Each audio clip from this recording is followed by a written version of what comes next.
Good morning, traders. Welcome to the #1 pre-market prep show right here on Benzinga. I'm your host, Money Mitch. Let's go ahead. Let's dive on into today's show. We're going to look at dead cat bounce, everything rallying up right now, correlations to one, Bullard's comments, Elon, and of course, the Doge saga continues. We're seeing some action out there right now. We'll keep paying attention to what's going on. Kellogg's into 3, Tesla layoffs, and of course, Lennar earnings. Stick around right here. We got a great guest for you today, Stephanie Link, Chief Investment Strategist and Portfolio Manager at Hightower Advisors. Do me the favor, start us up today with a big thumbs on up, hit the subscribe button, and welcome to Pre-Market Prep.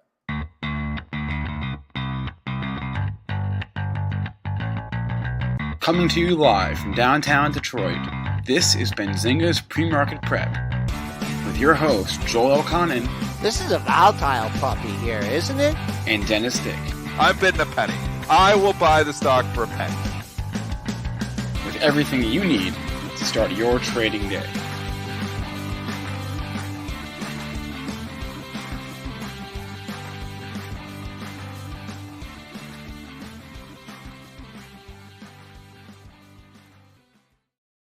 Good morning, traders. I hope you guys are ready to get started. And of course, we can't get started without the boys. Let's go ahead. Let's bring on back my man, Joe Elconin. Welcome to the show. And of course, none other than Triple D, Dennis Dick. How we doing out there, boys? Well, if you're basing it on the futures, we're doing good. We're up 52.5 handles, 37.28 Rally started Sunday night and into Monday at 1 p.m. Resumed at 6 p.m. Let's just talk about the pre-market high. That's it, 37.49. That's a big target. It's something we need to clear to keep this rally going. Or I'll side with the people that are saying this is just a dead cat bounce. We have crude in the green by $2.63 at 110.60. Gold down 5.30, 18.35.30. Silver up a nickel, 21.65. Bitcoin, we could probably talk about Bitcoin all day. That's up 480 at 20,950. And Ethereum futures, they're up $61 at 11.39. Triple D, Friday, I wasn't here on Friday. I can't talk to you about Friday and then the long weekend and everything. Who is not participating in this rally this morning? No, it's an everything rally, and you can look at the filters to see it. There's a couple stocks that got downgraded that are red, but I'm running a scanner here. 2,000 stocks are in there. I'm looking here. There's a few stocks trading in the red, but not a lot. I don't know what happened with Adobe. That must be recent because it was not down here 20 minutes ago. Adobe is a new one to the down filter, trading down $2. But just moving and looking. It is an everything rally here this morning. We know we've talked about this. As volatility increases, correlations come into one. What does that mean? It means all stocks start moving together. A stock is a stock is a stock. And we saw this with the oil sell-off on Friday, playing catch up. The oil stocks way, way weaker than oil because they're stocks. And we said, when the going gets tough, they will start hammering all stocks. And then we obviously saw them go through this, the steel stocks, the staples, the utilities. Now they're hitting the oil stocks. You think you're safe in stocks? You are not. But nice rally for everything this morning. I do believe it's a dead cat bounce. And what does the dead cat bounce mean? If I just continue, nobody seemed to want to jump in and start talking. It means it's going to be a short-lived rally. You rallying it means them just cats. Bouncing. Yeah. I mean, it's hard to come in here and get bullish right now and just say, yeah, this is the bottom, this is it. Because you know why it's hard? Because every time you've tried to do that in 2022, you have been wrong. I've tried a few times myself. I have been wrong. There's no reason to try to start calling a bottom here until we start seeing inflation data tick lower. So I'm playing the stay on cash sidelines game in the long-term account. The people are asking, what's the catalyst, right? What's the specific catalyst? And I don't think there is. For today's rally? Yeah. Or for the overall sell-off? Well, we have catalysts. Mitch has catalysts. We got catalysts. Okay. Well, let's get into those for the catalyst. Bullard, Musk. All right, let's go ahead. Let's get into the actual conversation here. Of course, correlation is definitely going to be important when you're having the market drive stocks essentially here. Normally, it's kind of the other way. We usually get some stocks to kind of drive the market. Right now, everything's getting pulled by the market. Let's go into Buller's comments here and what he was talking about specifically. So this is going to be on comments that came on Monday. And I think it's important to kind of keep on watch to see what's going on in the Fed. Of course, we got comments from Chairman Jerome Powell. Now we're getting comments here. U.S. inflation is far too high, St. Louis Federal Reserve Bank President James Bullard said on Monday. He repeated his case for increasing interest rates to 3.5. That's the basis end of the year that he's looking at. He also said that we need to get this down to neutral right now. The biggest reason why he's saying this is that he says that economic growth is expected to remain above its potential. He added that the economy won't fall into recession and that the unemployment rate now is at 3.6. And he actually could see it likely dropping below 3% this year. I would like to get there in the second half of this year. We have to move to get ahead of inflation running at triple the Fed's 2% target. We're talking about bigger moves than we've had made in a long time. Some policymakers have suggested the additional tightening coming from the Fed balance sheet decision might allow slower or fewer increases in the federal fund rate, but also changes to the balance sheet, however, have already absorbed the market. And Bullard said that they shouldn't influence the Fed's rate decision. There's some comments from Bullard. And what else did you see out there, Dennis? There was a big one, too. He also said that we don't have as far to go on quantitative tightening as the market might think. And I think that was a big one, too, that the market took as bullish as well. But I mean, you don't always have to have a catalyst in this kind of volatile market. You know, you just didn't have any more real bad news over the weekend. We had Elon Musk coming out, kind of defending Dogecoin directly, kind of defending crypto altogether. So we saw crypto, Bitcoin, if you came in Friday night, it was getting hammered again, all the way down to under 18,000. It's come all the way back from those lows and it's back above 20,000. So crypto, you know, is a risk asset. You know, Bitcoin is a risk asset. You know, it's moving. You know, JC Pratt, we've had on the show. We love JC. JC, shout out if you're out there. I mean, you know, he tweeted out, you know, Bitcoin is basically a NASDAQ stock. And he put the correlation up there with the NASDAQ and Bitcoin, and they are right on top of each other for the last year. It wasn't up to this point, but there's so many of the same investors in the same type of stuff that Bitcoin is trading like a NASDAQ stock. And, you know, you see that rallying over. It's a driver. We've had, you know, we're way oversold on Bitcoin. You know, even though Mitch and I think it's going lower, you're way, way oversold. So you're due for a bounce. And even in the overall market, we're due for a little bounce. So we're going to get these little bounces. I still think these little bounces are selling opportunities, though. Can we just take all the fat heads and Musk and just put them in a room and just lock the door and not have to deal with their tweets and influences in the market? Wouldn't give us anything. We want to talk about it, though. It's fun to talk about, Joel. It's so hard. I mean, these comments, especially when the markets are basically closed. I don't know what time Bullard made those comments. I mean, they come out favorable comments like this, and you know you can't fight the tape on something like that. Brainerd could come out, you know, in the middle of the day today and say, "Oh, you know, we got a long ways to go." So it's, you know, if you're up, you're trading, you're reacting to those kind of headlines, then and you're quick and you can take advantage of it. But I don't see how you can, you know, make, you know, with the current data that we have, I don't see how you can say, you know, we're in the clear. I think unemployment's going to go up a little bit, and I think that's what we want to see. I mean, just from the eyeball test, you know, companies have been laying off. I know the numbers have remained fairly strong, but you know, you're seeing the odd one, and you said Tesla was announcing some layoff. I did not see that headline. I didn't look for it either, though. But Tesla had a headline where they were laying off a few. I think it's more of a commentary on what he already said. Yeah, we can go into that and cover that if you want to jump right into that. But we'll touch a little bit more about that and just coming up. I got exacts for there. What we got mainly in the update is the timeline First time we hear about the timeline. We'll talk a little bit about Elon coming up here. Let's stay right here on the subject, though. I do want to take a look here at the overall SPY to see if we are at least showing signs of like give us completely technical oversold. breakdown, I Joel. got you. Do SPY. I got something for us. I got something Let's for go. us at Let's least. go. Okay. I'll show you right now. So really quickly, one of the things that I've been looking for, and I talked about it when we were over here in the 30s and 40s here on the RSI, that now we're really finally getting towards where I think are extreme lows on the RSI on the daily chart of the SPY.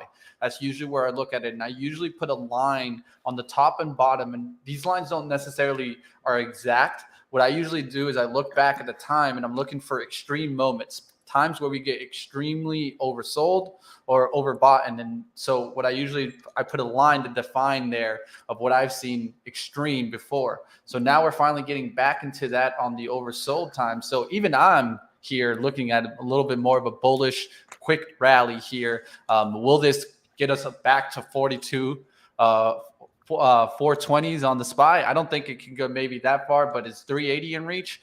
I definitely do think so, potentially today. Massively oversold. All the indicators are oversold. The problem is they can remain oversold for a long time. Well, and, if you would have looked at this a week ago, which I think we did look a few days ago, we're oversold, but we keep selling off. But so we weren't. It's hard, we weren't hard technically. to say that we weren't technically. At least here on the daily, if you see here, even on those downside action, we were at RSI 39, and for oversold is 20.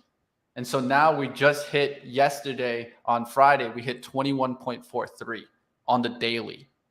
Just kind of put that in there. So we just now gave a little bit more of a hard dip, at least on the RSI.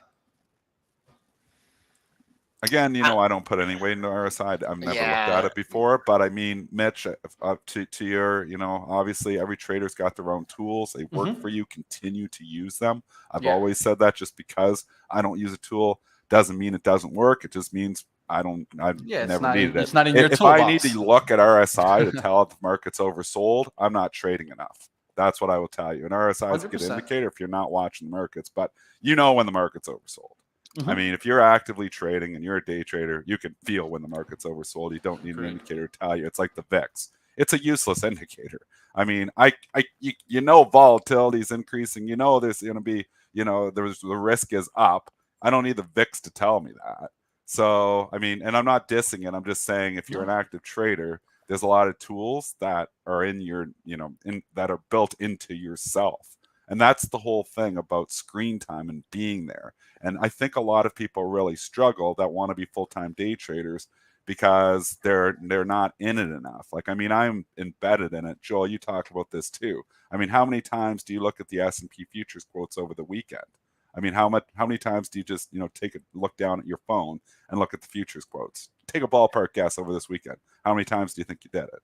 And you had a busy weekend, with the funeral and everything. And our condolences once again, Joel. But I'm just trying to make a point. Every couple hours, Every couple hours. And same thing. I wake up in the middle of the night to pee.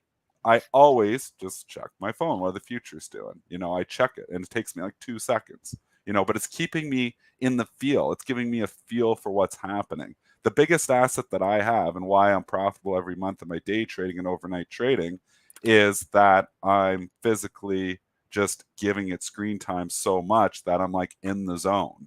And if I just take off and take a week off, and I have before, it takes me like 3-4 days to come back. So that's where RSI indicator might help me when I'm coming back in to get that feel back. But it's so important if you're an active trader to stay in it. I mean, I know when I even go to a hotel or something, I'm trying to trade, I don't have all my tools. I feel like I'm trading naked. And I was like, is this how a normal person feels? I mean, I'm paying so much for information. And, there's so many traders out there that are trying to make money and pay nothing. I mean, Mitch, this is, a point that we've made on this show a lot of times here too. I mean, you can't be scared to pay money for information. So, I mean, if you need better charts, if you want your technical indicators, that's what makes you feel, like more like you're in the know, by all means, subscribe to that stuff. Yeah. So what I just said in the chat, I think is important because we got a whole bunch of mentions, RSI and some people battling in the chat. What I always say is indicators are not what the word means. And I think that's the problem with the word itself.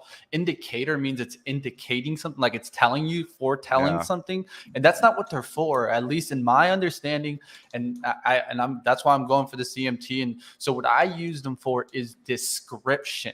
And so what Dennis just kind of said kind of agrees to that. He says he doesn't need the description of the RSI because he already knows that the market's oversold. So he doesn't need an indicator to tell him that it is oversold. So essentially, we're both kind of seeing the market's oversold. I'm just using a mathematical level to give me the description there, but that doesn't mean that Dennis doesn't just see it already. And so I think it's actually supporting what Dennis is saying here. One thing I will go ahead and state though, that's showing my feel. Never use an indicator for entry. I don't use that. That's not what it's for.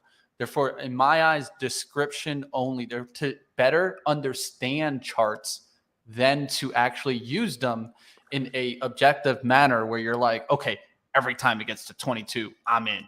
That's not, at least in my eyes, that's not what they're for. But to your point, Mitch, it's a good idea. Like, I mean, if you're not in the field and you're not in it and you can't feel, or are we oversold or not, here's an indicator that's going to say, hey, we are oversold. So maybe for newer traders too, not saying, you've been around a long time, maybe like that, maybe don't, but, it may not be a bad tool in your toolbox. So, I mean, if you can't, look at the markets and say, are we overbought or oversold? I mean, because maybe you're just maybe you're an investor, maybe you're not, an active trader, maybe you got a day job. RSI might be a good tool to tell you that information that I'm just absorbing from my natural trading. So good point, Mitch. Yeah, just to kind of put a bow on this. I mean, over the weekend, besides, being able to check quotes, I mean, I had some screen time on Monday. I mean, I had some downtime, in between, I don't want to say, the funerals and the shivas and stuff, and the markets were open till 1:00 yesterday, right? And I was observing the price action, and it took out Friday's high. I mean, so what I'm just priced, baby, last 37.31 1/4. That's what I know. I know we took out Friday's high. I know we're above that. So first things first, we got to stay above Friday's high. If this is like the rally of rallies and we're just going to blast out of here and go back to, 4,000, then we're going to have no problem taking out that 37.49. That's the current high in the market. But I don't think that's going to happen because we've had a bigger range. And so since we've had a nice move off the bottom, right, in the S&Ps, we hit 39. The low of the move on Friday was 36.39. We've had a 110-point rally. The simple math says to me, if we pull back half of this move, and let's call it, let's just call it 3,700. I would love the opportunity today to see this market pull back to 3,700, try a much lower risk long in that area, see if it can hold, and then go back and make a high. All these moves have counter moves. All these rallies have retracements. We haven't had a meaningful retracement on the upside yet since, over the last, 2 weeks or whatever. But with every move, there's a counter move. And I'm always thinking, okay, so we had a rally. Is this rally for real? What does this rally have to do to prove to me that we're out of the woods on this? And so that, that's what I'm looking at. RSI or, stochastics or whatever, it's price. The price tells you when you're looking at your P&L, your price tells you if you're right. Your price tells you if you're wrong. That's true. Price tells you, if sometimes if you get stopped out, you get stopped out. That's it. That's the end of the trade. You move on. You need to, reevaluate. But good day, good night, good day and a half in the markets, and now the market has to prove that this rally is for real coming off the low. All right, time to go ahead and dive on into everybody's favorite topic. It's none other than the Dogecoin. Let's talk about the Doge. Oh, let's you guys take this one. A little bit about where the hell is Dogecoin? What's the price of this thing? Yeah, I need to look. Remember, it was going to $1. I didn't even know if Joe could pull up the Doge. I would. I didn't know this was going to be I a have no idea topic. where I it's wouldn't at. have Let me come look on I the up know a show it's today. down. Doge chart. Let me look up a Doge chart. I got to look it Why up. do we You got talk one? about You got what one? Bitcoin? I don't even know why we talk about this. I'll just show it from Google here. I Let's wanted just to say see because it's Muzz talk much tweet 6 cents. 0.06. Yeah. So if we go back into the Where was history it the here, high? Like 60? 64 cents. That's a There's pretty a nice high up there. 90% loss to you Yeah, Dogecoin investors there. that's pretty up there. Coin but- was created as a joke. The founder said that. That's all you need to know. Yeah, Anybody and can this defend is it where and do what you want, but you don't buy things, in my opinion, you don't buy things that were created for a joke. You don't put real money in things that were created for a joke unless you like losing money. well, And it depends. all the way here with Dogecoin, yes, some initial investors made some money, but there's a hell of a lot more bag holders now than there ever was before. I'm not a fan whatsoever. Well, it depends if you're this guy that hit Elon Musk last week with a $258 billion lawsuit over his support of Dogecoin. So he said that he's still buying the joke Bitcoin rival and will continue to support it. He said, I will continue to support Dogecoin last year. And he actually replying to one of the commenters of his tweet here, I will keep supporting Doge, is keep buying it. I am. So looks like they're coming after him. At least somebody is that was, I would say, duped. That's what they're thinking here by Elon about talking about Doge and saying that it had value when it didn't have any value. And you've got to just remember with Musk that this is all drop in the bucket fun for him. This is his fun. He's having fun. He's not putting 50% of his net worth in Dogecoin. He's got 0.000001% probably, if you add it up, of his net worth. He's having fun, man. And it's dangerous when people take that and like, well, if Musk supports it, I support it.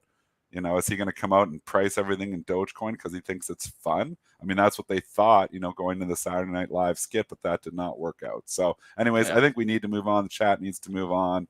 I would never put real money in something that was transact in anything like this? Can the next time we talk about you can buy you can buy Maverick tickets in Doge. Did you know that? Oh really? Okay. Yeah, you can buy Mavericks tickets. What about food? Well, what that's just about because of gas? Cuban. What about pay your electric let's stop bill? talking about it. And you know what? I say something negative, and then somebody will be like, "Oh man, yeah, I don't want to start out." And they're all going to start a war.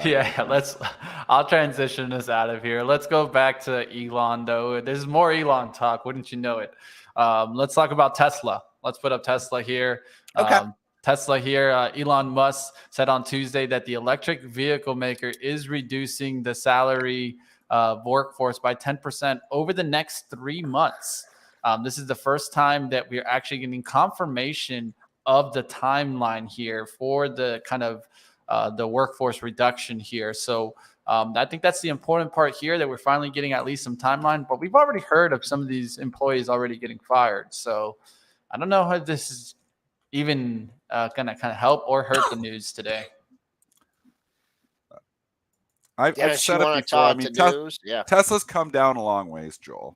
That's one good thing here. Do you still have your Tesla? Lisa? Dennis, I don't sell anything. No, I would love Joel to holds sell forever. So Joel's been killing. I'm a holder in this, very small. Yeah, you bought this way. Where did you buy Tesla originally? It was before the split. It was probably maybe 250, 300, and the only reason I bought it is because I think you give yourself. I think you had this thing at 250, 300 before the split. Before the split, you're like at like $50. Your average in. Right. Yeah. And it's just because we were at Somerset Mall and they actually had a little store there. I remember. They were showing the cars. At least it's like, oh, that's a cool looking car. Let's buy some, and that's what we did. But you know what? This chart just look like a healthy chart to you, Dennis. I mean, look at the upper right chart. I mean, we came down to 620 last time. We had an explosive rally. We came down there on Thursday, and I don't know what it's going to do today. But I mean, you got to get the heck out of the way. If this thing gets down to 623.01 was a daily low, and then another daily low at 620.57.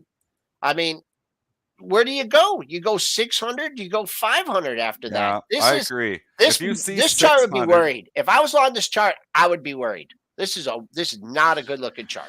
Not a good looking chart. This book too. Yeah. So I mean, and we are the only people that do that on the street. 600 to 5. I agree. I think it's got to hold 620. I think if you're long, that's your line in the sand. If it takes out the 620, and starts trading 600, I think 500 is then in the cards. So I think there's actually a short opportunity, not now because it hasn't taken, but if that support goes and you see the 620 goes and you start seeing this thing trade 600, I think the 600 to 500 could be a nice swing trade short on Tesla. I wouldn't buy it here either, just for the simple reason the valuation still nosebleed. It's been held up by S&P, obviously. It's been held up for a number of reasons. We got, the big Russell rebalance at the end of the week here on Friday and 4 days as well. But I think you've given a critical level. So if you are long, go long anything, as long as you know where your out is. My out would be below 620. And he put his stock up for sale. I mean, he put his stock in the hands of Wall Street, right? Or at least a portion of it with this deal, right? I don't know where the margin call. I don't know if he's getting more money from other people, but basically they have a look on his stock, and the look is on the downside because he will get a margin. Why do you think this deal is trading so far away from the takeout price? I mean, why would you want to buy a company that has not been able to perform? Twitter, you're talking, yeah. Twitter. I mean, why would he want to do that? He wants out. Don't kid yourself. He wants out. It's a matter of whether he's going to get sued and whether he's going to be forced to swallow it down at 54.20. That is a possibility as well. Our risk arbs, Twitter does not move. They have priced in a coin flip here. It is on Twitter. We've said 16 up, $38. If Twitter deal falls apart, I think it falls under 20 because that's just where the market has moved to now. So it's not a matter of Twitter coming back down to 35. It falls, but the deal falls apart for whatever reason. If he sneaks and finds a way out of this deal, Twitter's a $19 stock. That's my opinion. I can add to that, at least from the comments that are out there. Elon Musk saying that he has 3 issues that need to be resolved before his Twitter buyout can go ahead. First one is, of course, we've heard about it, fake accounts. Second one is debt financing. And third is, of course, shareholder approval, because it still needs to be approved, right? I mean, it could get knocked down during the approval process. So the shareholders are voting for it. Right now. You don't have to worry about that. Yeah. Those shareholders are desperate. They know if this Musk deal doesn't go through, that they're looking at a sub $20 stock potentially. So it's a coin flip. I don't know how it's going to end. There could be, it could go to court. There's time value of money to consider in here too, but they could sue him if he decides to try to get out. They got a binding deal at 54.20 here. He's better, find it. I mean, good lawyers can find ways out of things, and they may find the way out. But that's true. But with that being said, there's a reason it's $37, and that's the reason that this deal is highly unlikely to occur at 54.20. Yeah, one of my original thoughts was, that the shareholders were gonna, may turn it down, but never. I mean, now just the farther away it goes, and never. Like I said, they're begging that this deal goes through. The easiest sale of my entire investing career was when I was out of half of my Twitter at 55. I wrote it all the way back down to whatever 30, and that deal came out, and it was back in the 50. You sold it that day, and I said, I am out. And that was I think you got out like 51, didn't you? Where'd you get out? 51 and a half, I think. Oh, HL got the top almost. I was like, it was the trade from heaven, and I'm not even that religious. But anyways, we'll see what happens moving forward. Your risk is if you buy it, and I don't know, why not just pay the bill? I mean, what's a bill to him right now? I think it's more the fun in the games of it. A lot of it is all it's fun for him. This is billionaire fun right there, and we know he likes to publicly have fun, talking Dogecoin, doing this. Twitter, he thought that would be fun too to own. A lot of this is for fun, but it's serious money now. And now he's watched his Tesla stock get basically cut in half, and he started thinking, wow, I'm putting serious money into this. I mean, if I was him, I would have buyer's remorse too. He overpaid. He knows he overpaid. He's going to try to get a discounted price or get out of the deal. It's a matter of whether he can, and I'm not sure he can or cannot. I don't know. All right. Let's keep moving. Away from Elon. Yes, I said away from Elon. Let's go ahead. Let's talk some other news here. Let's talk about He, cereal. he might not be eating the Kellogg's group, but let's go to the Kellogg's. Let's talk a little bit about that. Today, of course, Kellogg's announcing to split into 3 independent companies here.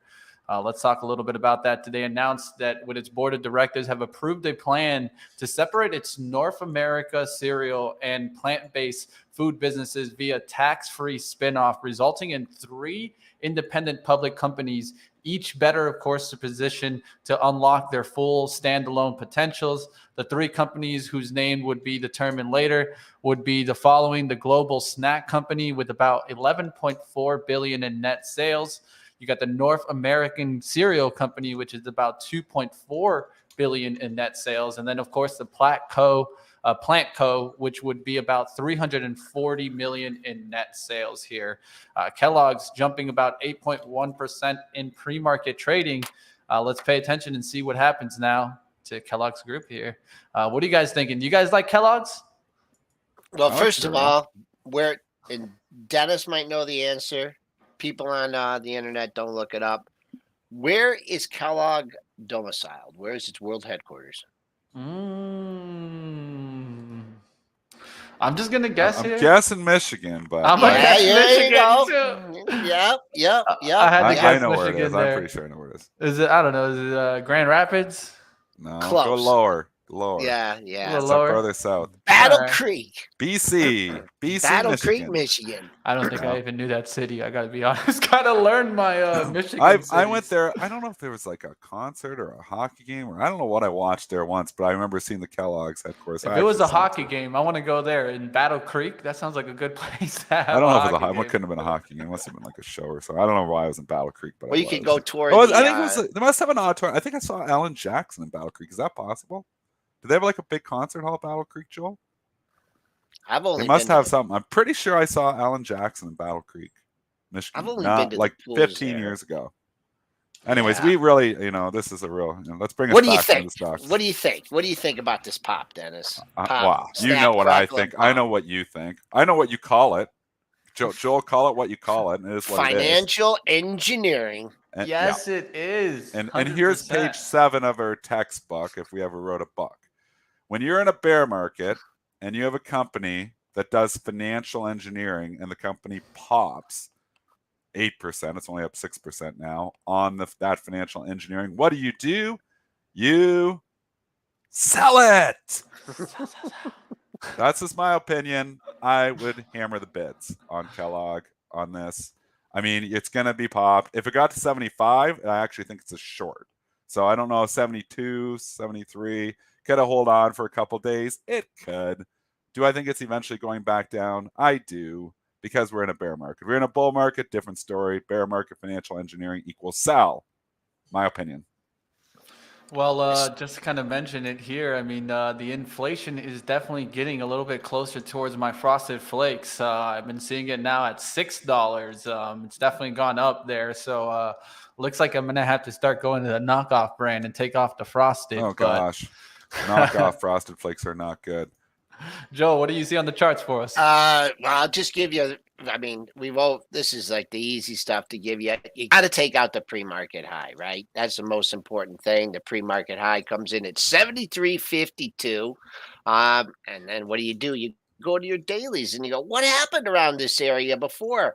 Oh, it only had 4 or 5 highs in this area back in mid-May. So price has a little bit of memory. And I'll just say, all right, so let's say, you think, all right, man, these guys are nuts. This is great for the company. You're going to lock this value. Well, if you want to buy it, I wouldn't buy it today. I would wait. Will it come all the way back down and fill the gap here at 68 and a quarter? I don't know. Maybe eventually. 68.35 is where it needs to come down to. But that's what I mean, first things first, take out the pre-market high. And if it doesn't, look for it to drift back. There was a lot of support at 70. So maybe if you want to dip your toe in a short or something, it did have 3 highs at 70. But I think we've seen this trick before. Oh, we have. I think we're going to look back at Kellogg's in 6 months, and the stock's going to be significantly lower. I'm going to say, what a gift that was at $72. Like a gift to sell. That's what I think we're going to be saying. I mean, the PE isn't crazy. It's a food stock. It's defensive. It's not going like $40. I mean, the downsides, this is a lower beta stock. The downside's like 60. That's where the huge support is. I mean, so maybe if we really do an ugly bear market and they start selling everything, emergence gets squeezed a bit. Kellogg's is $60. So it's not like it's going to collapse, but at the same time, when you've got a low beta stock popping 6.68% Who eats in a cereal? bear market. Do you eat cereal? Well, more people do in a recession, Joel. So there's a point there. Joel. They do well in a recession. We'll see if this market can get a little snack crackle pop today. A little Rice Krispie action going into it. All right, let's go ahead. It's time to get into our guest interview of the day. If you guys didn't catch it on Twitter, we're about to jump on in here with Stephanie Link, Chief Investment Strategist and Portfolio Manager, Hightower Advisors. You guys do me the favor. Let's start it up with some likes. I see about 225. There should be at least 800 here, over 1,700 watching. Let's dive into today's interview and bring on Stephanie. All right, how we doing, Stephanie? Good morning, guys. How you doing? The most important question of the day. What did you have for breakfast? Ooh. I had Crystal Light in my Pellegrino. That's about it. Oh, no frosted flakes. No, you guys. It's funny. You guys were talking about Kellogg, and it just kind of brought me back to how many companies have we heard this year alone that have split up, right? And they're trying to create shareholder value. I know you guys were saying financial engineering.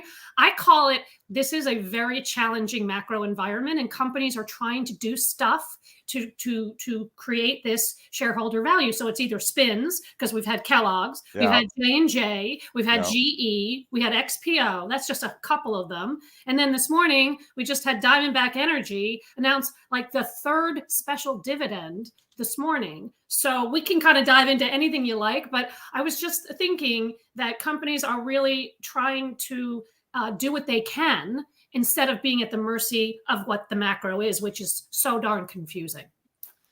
Dennis, we got to learn from her. I mean, she just put it so much more nicely than put a bow on it. A bow on it, Oh yeah, we're rough around the edges here on this show, so it's nice when you can come put the nice bow on. But it's true. I mean, it's not just splits. They're doing different things, special dividends. They're trying different things to try to support the stock prices because. And it seems like I'm sure there's some CEOs out there that the companies are doing fairly well, like a Diamondback Energy, where the company is doing very well in this environment. But they watched the stock fall last week, 25%. It falls here in 3-week period. And they're like, what's up? So they're like, well, let's do something to try to support the price back. So, I mean, it's got to be frustrating when, there's certain businesses that aren't doing well. But when your business is actually doing pretty good still and you're watching your stock price fall, it's got to be frustrating to be on that board. Well, it's interesting. It's the most important thing that I look at when looking at stocks, and there's a lot of metrics that we all look at, right? Whether it's fundamental, technical, quant, whatever. But it's these companies that generate free cash flow. Then they have the flexibility to do whatever they want to do. And when you have something like a Diamondback Energy, or let's just even take Exxon, because that was upgraded today. Sure. These companies are doing all that they can with this free cash flow. They mint money because their break evens are at $40 oil, $40 to $50 oil. So even if oil were to fall back, they have so much flexibility. But getting back to Kellogg's for half a second, I actually think that what Mondelez is doing this morning is even more interesting in terms of buying the Cliff Bar, because you asked about what people are eating, who eats cereal. Well, I think people eat bars more than they're eating cereals. Quicker and easier in a fast world where people are on the go so much. I just grab a Cliff Bar and I'm going, so I don't have to worry about getting up 10 minutes earlier to make breakfast. I literally just grab a Cliff Bar and I'm out the door. So I agree, Stephanie. They're pretty good, those Cliff Bars. Have you had them? They're not bad. I live off those things. It's just I live on. No lie, that's a breakfast for me. That's called the balanced breakfast, the Cliff Bar. Well, the stock is trading at about 20 times earnings. It's not super cheap, but I look at the dividend yield and at about 2.3%. I mean, it's kind of like you guys said, in a tough environment, you don't necessarily need to chase higher. That's not this market we're in. In fact, Yeah. you're actually trimming into the strength in this kind of a market. But you do need some of these steady eddies, right? That will be able to hang in there, even if business does go soft a little bit because of a potential recession or just a slowdown in general. But you do need to balance it out. You can't have all fangs. You can't have all Diamondback energies, right? So, Stephanie, let me ask you about today, because I find days like, today where you have, the 3-day weekend, right? So there's a trading going on Sunday and Monday. And I would, I looked at the close and, I looked at the levels for the week. And, if we would have opened up flat, I could say, hey, here's a lower risk, long entry. We had the nice rally on Monday continued. I find these days, and I know, and I'm going to try and translate this into long term. Like, man, you don't want to have buyers remorse. Oh, I should have bought on Thursday. I should have bought on Friday. And these big down markets, it's tempting to buy the dip because you find out like really quickly if you're wrong.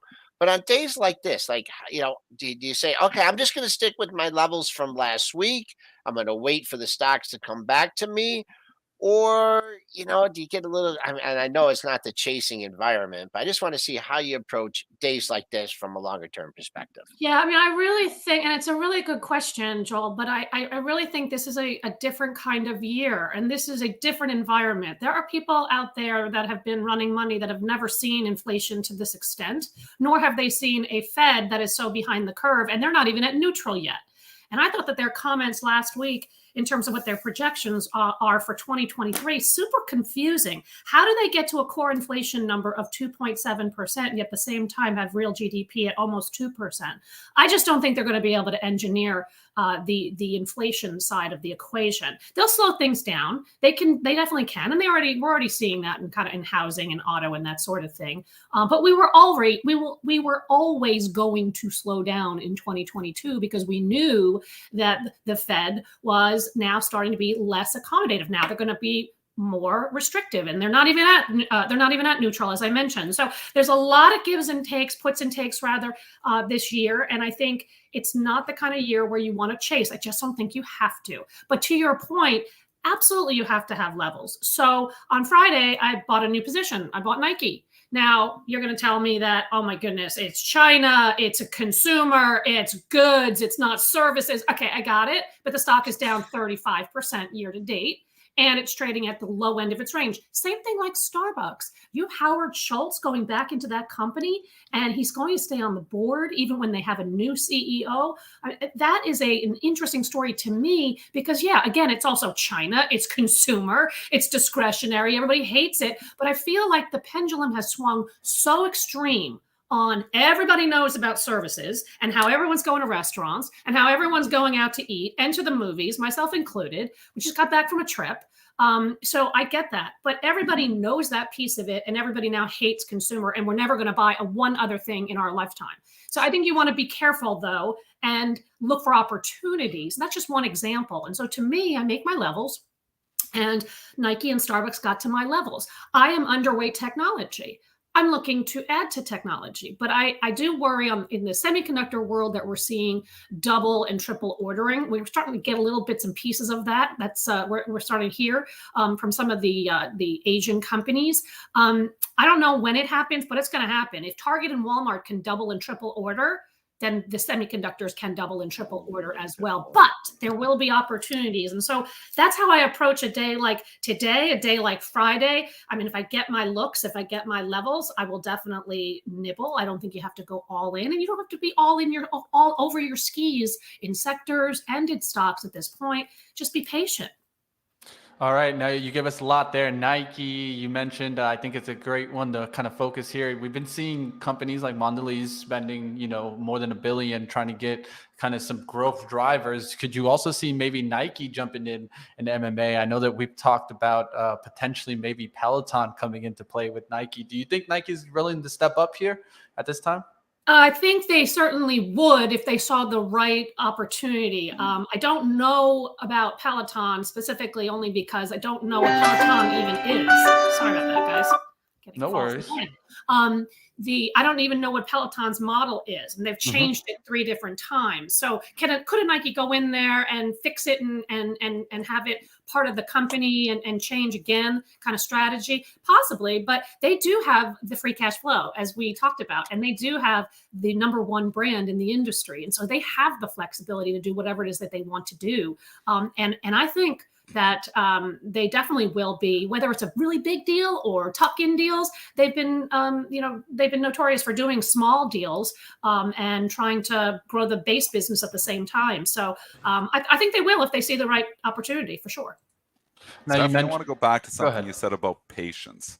And here is, something that I think too many newer investors just simply don't have the patience because, I mean, let's be honest, in the last 5-7 years, if you've been buying the dip, you've been making money. And, it's been like learned behavior where investors come in, newer investors come in, they say, okay, stocks go back 20%. It's going to come back eventually and I'm going to make money. And there's still people out there that, I bought Square at $150 and it's $60 here this morning. And they're like, well, it's okay because stocks come back eventually. I'll get my money back in a year or two. Well, the market, eventually, if we hold on long enough, eventually comes back, but certain stocks might not. And I mean, this is, the patience thing that you're talking about. I think there's so many people that say, how do you not buy Square at $60? Or how do you not just jump in here?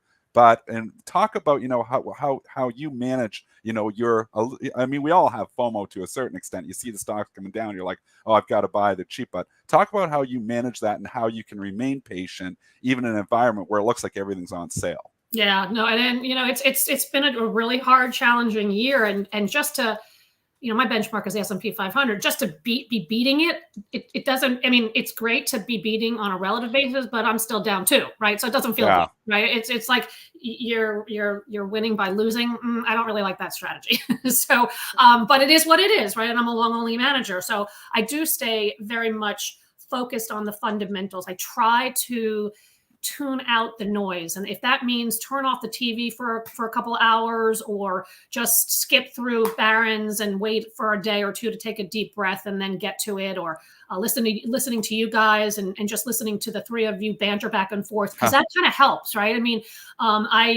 you just heard my phone ring, and that was my partner, and he and I talk about 10 times a day. And we just try to kind of suss out what's happening and what I'm thinking, what he's thinking. I think the more people that you can find as colleagues to talk about the markets with, that helps. But at the end of the day, it really is fundamentals. And it does come back to, can you find the quality on sale? That's my strategy, right? I mean, I'm a GARP investor, growth at a reasonable price. So if I can get number 1 or number 2 in the industry, in any industry, that is down 20, 30, 40%. That is what was happening in March of 2020. And so that is when I was buying pretty aggressively. It didn't feel good. I was pretty much under my desk pressing the trade button. And that's kind of the way it feels now on these really ugly days. I mean, we talked about Diamondback. I own that in size and was amazed at the reaction and how quickly things can turn. But I do know that the fundamentals are there, the free cash flows are there, the market share numbers are there, and the management teams are super important to get to know and understand. And while we are all lucky because we can have access to CEOs from time to time, you certainly can listen to conference calls, the quarterly conference calls, conferences. You can even go to conferences now, right? But it's as easy as getting on a Zoom and listening to what the companies have to say and getting comfortable on a regular basis, in quarter in and quarter out, to see how they are executing. And it's not just the CEO and CFO, it's also the bench and who's at the bench. So I mentioned Wells Fargo. So Charlie Scharf is the CEO of Wells Fargo. He's been there a little over 2 years. He has changed his executive leadership team, and he has brought in 18 new people that he can rely on and trust because he's worked with them in the past. And so getting to know them and getting to know how they are executing and how they're being really synergistic with each other is super important. And so those are the kinds of things I look for. And then, of course, I always look for margin opportunities. If there's a restructuring happening, are margins really depressed for some reason? Can they raise price? And that kind of thing. So there's a lot of factors to consider when looking at the the individual stocks. But you kind of have to tune out the macro noise and just focus on fundamentals and trust that your judgment is the right call. I just want last thing. I just want to ask you about alternative investments. I know your equities, and we know what the bonds market's doing. And people say the best kind of hedge is cash. I mean, there is competition for stocks right now, right? There used to be no alternative, but there are. Are there any fixed rate? I know with inflation, you're still losing money. In any fixed rate investments, but is there anything where you're, with the cash that you have before you deploy it, is there any way you're parking it, or you just keep it under your mattress? Well, no, I wouldn't put it under my mattress. I would always have a little bit of cash, and I do have a little bit extra cash, just given the volatility in the equities markets, because I think there's more opportunities on the equity side. Because as we all know, that the long-term total return in the S&P 500 is 10%. It's not 28%, which is what it was the last 3 years. And it certainly isn't down 30%, which it is this year, right? Or 20% this year. So you have to, I always like to have a little extra cash during uncertain times so I can deploy where I feel comfortable. Fixed income, I don't know. We haven't been able to get a yield on fixed income on the short end for years. And so to me, I think short duration sort of looks interesting. I don't want to go all in on the bond market, but I do think that there's an opportunity there with where the 10 years at and below. In alternatives, I think there are a lot of opportunities in private credit and in hedge fund of funds. And it's the number one question I get from our advisors on a regular basis is what are some of the best and some of the brightest managers in alternatives. And so, in fact, we just hired a head of alternatives from my investment solutions team. So I think there are definitely some opportunities there. I think that the most important thing is you want to be diversified. People ask me all the time about, international equities is really interesting because they're cheap. Well, guess what? International equities are always cheap relative to the US. We know, and we know why, right? Because we know the lack of transparency. And we also know that international, especially in Europe or the developing countries, they just don't have the opportunities to do restructurings and to be kind of lean, and they can't pivot as quickly because of regulations overseas. So on the developed side and emerging, we know, my goodness, you can wake up one day and all of a sudden China decides they don't want you to survive. So to me, you want to have exposure, but I still think US is the best place to be. And now you're getting the best place to be on sale. Stephanie, just before we let you go here, let's get a couple more of those GARP picks from you. People in the chat are asking, you like Nike here. I'm a growth at a reasonable price kind of person as well. Mm-hmm. So, and I'm sitting with some cash in my long-term portfolio too. So I'd love a couple other stock picks that you feel that there's value here. Yeah, well, so, as I mentioned, I really do like this turnaround at Starbucks, but you're going to have to stay patient, right? Because turnarounds take a really long time. Yeah. But I do think that you have an analyst day at Starbucks coming up in September, and that'll be a nice catalyst. And he's got $20 billion to spend, by the way, that they were going to buy back stock over the next 3 years and use that $20 billion to do it. Now they removed the buyback, and he's got $20 billion that he can invest in people, places, and things. And by the way, I really do think they need to upgrade food. And so I would not be surprised to see them move in that direction. I like some beaten down names, guys. This is going to surprise you, but I like Wynn Resorts. It's a China play again. It's Macau, but Macau has fallen so substantially over the last 2 or 3 years that it really is only a much smaller position for them at about 25% of EBITDA. The rest of their business is Las Vegas and Boston, and those are humming and they're doing quite well. And they've got about $3 billion in liquidity. I really like TJX. If you think about any of the retailers in this past quarter, it was a disaster across the board other than at Costco and TJX. TJX actually raised their margins. Remember when I talked about margins and seeing upside? I do think they have pricing power, believe it or not. They have traffic. I do my channel checks every once in a while, and it's a mob scene. And people like the treasure hunt and to get back out and about. And if we are in a recession, people want to get a discount for sure. I just recently bought another consumer name, Estee Lauder, because that stock was down at one point almost 35%. And I think that if we've learned anything from Ulta or Elf in terms of their earnings, beauty is back and cosmetics is back. And I do think a lot of that has to do with masks are done, right? Yeah. And people have to go back, and it's not just makeup, but it's also cleaning and that kind of thing. And my 15-year-old can confirm that demand is alive and well in the cosmetics front. I mentioned Wells Fargo. I like Wells Fargo a lot. I mentioned, I'll just tell you the other name I like that's actually down a lot in the last week is American Express. I think that their delinquencies and charge-offs actually declined year over year. Now, that's not to say that in a recession they won't rise. They will. But I think they're very well capitalized, and I think they've been forced. In fact, the entire banking industry they've been forced to have excess amount of capital on hand. And I think that you want to stay on the high end in terms of the exposure in the kind of credit card, debit card world. I recently added to John Deere. That stock has held up remarkably well within the industrials, but I'm a very big fan of the ag market, and precision farming is what they're doing. It's a technology and it's really cool. Like, go online and just put in the search ticker precision technology farming, and it is going to make this company so incredibly efficient, and it's helping the farmers be more efficient and productive as well. And so I also think they have pricing power. In technology, as I mentioned, I'm underweight. I'm suffering with Meta.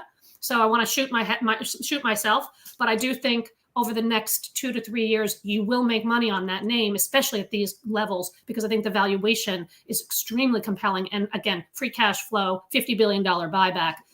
It's very attractive to me. So all these charts look so ugly of all the names I'm talking about. So I'm very mindful of that. That's all of them. They all look ugly, but it's okay. So, well, the only ones that probably look good are energy and materials, right? And I'm double my benchmark in energy, and I'm double my benchmark in materials. Materials is still so small in the S&P 500, so it's not a huge bet. But Dow, I like Freeport. All the names that you're not going to want to own if we have a recession, but I do think the free cash flow will help them and will bail them out this go round. Well, thank you for joining us. Like always, Stephanie Link here, Chief Investment Strategist and Portfolio Manager at the Hightower Advisors. And if you guys want to go ahead and add her on Twitter, you guys can look in the description below. Click the link and give her a follow. Thank you for coming on, Stephanie, right here on PreMarket Prep. Appreciate you, and we'll definitely have you back. Thanks, guys. Have a good week. All right, guys, let's keep it going there. Stephanie bringing the fire. A lot of Lots picks of good there. picks. Yeah, that's and the that's value. what we I look like for. the value trade. I know long term, I'm a value type of guy. I wrote down a bunch of those names there when she was spitting them out. I'm just writing them down because that's what you got to do. I'm sitting with that cash. I'm like, I'm going to put it to work here eventually. And there's a couple good names. Like when I've had a few of these. I've obviously sold them because I've been worried about, this market. So I've raised a lot of cash, but I had Win in there at one time. I've owned Wells Fargo before. I've had Nike in there before. I don't own any of those, but would I reload at a certain level? For sure. But I just don't know if we're at those levels yet. Yeah, definitely something to keep on watch. Do you want to touch Leonard right quick before we get on out of here? Let's do it. Of course. All right, let's go into it. That's our earnings on the day here. Let's get into the Q2 adjusted EPS of $4.69, beating the $3.98 estimate. Money Sales makers, at $8.36 billion, beating a $8.11 billion estimate. And we got some comments here in the earnings here. They said that while our second quarter results demonstrate strength and excellence performance throughout the quarter, the weight of a rapid doubling interest rates over 6 months, together with accelerated price appreciation, began to drive buyers in many markets to pause and reconsider. We begin to see these effects after the quarter end. The Fed's stated determination to curtail inflation through interest rate increases and quantitative tightening have begun to have desired effects on the slowing sales in some markets and stalling price increases across the country. The home builders have been value traps. They are still value traps. This is like low-hanging fruit for the recession in the way that this will have demand destruction coming for it. I know better than anyone. I've been building that house for the last year. It's almost done. My builder, I was supposed to build a shop along with it too. The builder's like, oh, when are we starting the shop? I'm like, no. I'm like, I know what's happening here. I'm going to be holding off, and spending, at peak pricing here. I couldn't do anything on my house because I was in the middle of it, but I'm not going to go forward, and start and do other projects right now to pause. Exactly what they're talking about. So it's not a matter of these projects won't happen. It's a matter of, wow, if, the prices of materials is sky high, and you can see what's kind of going on around us in the stock market, eventually some of these prices may come in. So I think you're right. I think it's the pause. Are the home builders going to be buys eventually? Yeah, they're not going out of business. There's still going to be homes being built, but it's not this, 2%, mortgage environment anymore, and, free money, and everybody's just, living the dream and building their dream home. It's just not there. So, I mean, for the majority of people, obviously the rich people can always do what they want, but for the majority of people out there, it's not going to be that easy. I'm telling you, new cars, new homes, stuff like that is not where I want to be right now, especially if we go into a recession. Yeah, I'll just go drill down on the charts here, and it got to pop, and it got to Thursday's high, and now you're fading. That's not a good thing. The pre-market high comes in on the headline number at 67.82, but I wouldn't make that my focus. My focus number early in the session would be 67.27. That was your high. If you cannot get back in that area and start to work your way towards 68, could easily get a gap fill in this one. The top of the range from Friday was 65.44. Fundamentally, I haven't drilled down in my research. I think that these builders of these mammoth homes, just these monstrosities, these big homes, I'd be really shying away from them. I think there's gonna need for housing. I think you have smaller families. I think Smaller homes. eventually, yeah, when the housing That's market coming. comes back, yeah, that's what I would think. And I'm not sure which builders are do that, but I mean, if these 10, 20, 30,000 square foot homes like Dennis's house. Feels like it. Yeah. Well, it's taken long enough. Yeah, but all right, guys. I'm glad to be back. I just want to just do a big thank you to everybody. I got a lot of tweets and emails and stuff and comments on YouTube. My family is doing extremely well. Just because my wife is just tough as nails, and she's helped prepare the family and helped us got through everything. So thank you to everybody. And as I used to say to my mother, I used to always say hi to her. I go, "How's my favorite mother-in-law?" And she would respond, Lisa's her only daughter. She would say, "How's my favorite son-in-law?" So we had a good time joking around. So thanks for the condolences. I'm back, and talk to you guys later on. Hey, you guys, get on over to PreMarket Prep Plus, where you'll have Joe Elconin going through some picks. So definitely check that on out. You ready for this market today, my friend? You ready, Dennis? I'm always ready. Always ready. That's what I want to hear. I mean, I'm obviously always doing the arb, and I'm in and out of trades, and I'm short term. So obviously I wear the two hats. I'm day trading, overnight trading, and then I've got my long term, investment account, which we talk about a lot. The long term investment account's getting hit because it's long only, just like Stephanie. I mean, I've the 45% cash helped because it's not getting hit as much. But I tell you, that 55% of stocks is like, ooh, don't look at those. Yeah, it's a tough one out there. The trading's been a very good trading year. I mean, the volatility is there. On my trading account, I stay market neutral. And what does that mean? It means I have equal longs, equal shorts, trying to match the betas up, almost trying to stay beta neutral at times as well. So, I mean, the individual moves on the overall market should not dictate, my performance. I'm not up on up days and down on down days. It's more just taking advantage of market inefficiencies and inefficient pricing. And that stuff, that's strategies that I've talked about on the show before. You want to learn more about them? They're at premarketprep.com under our educational tab. So we've talked about that stuff. We can do more of talk about that too, but we do talk about that. It's confusing to some people to talk about trading market neutral, but if I've got a stock I'm bullish, I'm just short and a little SPY against it just in case the market collapses. So I'm trying to extract that alpha from that relative performance. So this is Dennis. This is the market. Baby shark do do do do do do shark do do do do do do. That's what I like to hear, Dennis. You have a good one, man. Go have a great day and kill it like you usually do. See you, Mitch. We'll go ahead and continue right here on Benzinga. Like always, we got up next live trading with Benzinga, Zunaid, Lord Ryan, and of course, Money Mitch will be getting after it. So you guys do me the favor. If you guys enjoyed today's pre-market prep, hit the like button. If you're watching on somewhere else and you got this on a mute, just take a second. Give us some love that we deserve. And really, I want you guys to tell us, what did you guys think? We had a great show today. We brought on Stephanie Link, Chief Investment Strategist and Portfolio Manager at Hightower Advisors. We talked about the dead cat bounce, Bullard's comments, Elon's dodge, Tesla layoffs, Kellogg's into 3, Lennar earnings. We touched it all this morning, so do us the favor and return the love by just smashing up that like button. Hit the subscribe if this is your first time here. And like always, if you hit that bell, you'll be notified the moment we go live.